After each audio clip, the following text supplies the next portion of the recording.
আসসালামু আলাইকুম। দেখতে পাচ্ছেন ইলিশ পোলাও। এই ইলিশ পোলাওটা মূলত আমার জন্যই রান্না করা হয়েছিল।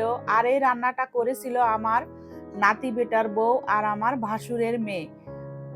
আমি সেদিন গিয়েছিলাম আমার নাতি বেটার বউর বাসায়। ওরা আমার বাসায় এসেছিল। তো ওদের সাথে গল্প করে কথা বলে আমার মন তেমন ভরেনি। আমি ভাবির সাথে আরো বেশি গল্প করতে চেয়েছিলাম। আর ভাবি যেহেতু নাতি বেটার বউর বাসায় আছে, তো আমি ভাবলাম যে আমি ভাবির কাছে যাই, যে আরো কিছুটা সময় আমি পার করি। তো আমি গিয়েছিলাম প্রায় সন্ধ্যার দিকে। তো ওরা আমাকে ওই সময় অনেক নাস্তা দিয়েছিল, তো আমি সেগুলো আর ভিডিও করি নাই। আমি আসলে যে ইলিশ পোলাওর যে ভিডিওটা করেছি, এটা যে আমি করব এটাও আমি ভাবি নাই। পরে নাস্তা দেওয়ার পরে ওরা আমাকে এই ইলিশ পোলাও রান্না করে মানে খেতে দিয়েছিল। মানে না খেয়ে আমাকে কোনো রকমই তারা আসতে দিল না। তো যখন রান্না করছিল তখনই আমি আসলে ভাবলাম যে আমি একটু ভিডিও করে নিই। আমার নাতি বিটার বউ আমাকে এতটা ভালোবেসে আমার জন্য এই ইলিশ পোলাওটা রান্না করছে।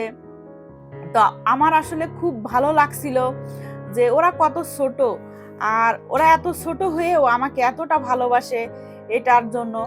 তো আমরা যখন খাওয়া দাওয়া শেষ করে প্রায় চলে আসব, তখন এই যে দেখতে পাচ্ছেন ভিডিও কলে, এটাও আমার এক চাচাতো ভাবি আমেরিকাতে থাকে, ভাবির ছেলে থাকে সেই সুবাদে ভাবি আমেরিকাতে থাকে। তো ভাবি সেই মুহূর্তেই আমাকে ফোন করেছিল, তো ভাবির সাথে আমি কথা বলছিলাম। আর একটা মজার বিষয় যেটা, ভাবি আমাকে যখনই ফোন দেয়, ভাবি প্রথমে ফোন দিয়ে আমাকে বলে হাই এভরিওয়ান।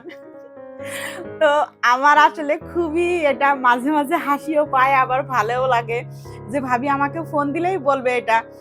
তো আমরা কথা বলে খাওয়া দাওয়া শেষ করে এখন তো বাসায় ফেরার পালা। বাসায় আসতে আসতে প্রায় আমাদের রাত 11টার মতো বেজে গিয়েছিল। তো ওরা আবার কারণের আব্বুর জন্য একটু খাবার দিয়ে দিয়েছিল, যেহেতু কারণের আব্বু যায়নি। আর কারণের আব্বু কিন্তু আমাকে একবারও ফোন দেয়নি, খোঁজ নেয়নি, কারণ সে জানে যে আমি গিয়েছি আমার নাতি বিটার বোর বাসায়। সেখানে আমি তো গল্প করতে বসলে তো সহজে আসবো না। তো আমার আসলে ওদের সাথে যে সময়টুকু আমি কাটিয়েছিলাম, খুব ভালো একটা সময় পার করেছিলাম, খুব ভালো একটা মুহূর্ত ছিল।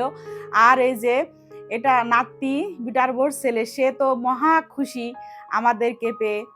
তো আজকের ভিডিওটা এই পর্যন্তই থাকলো।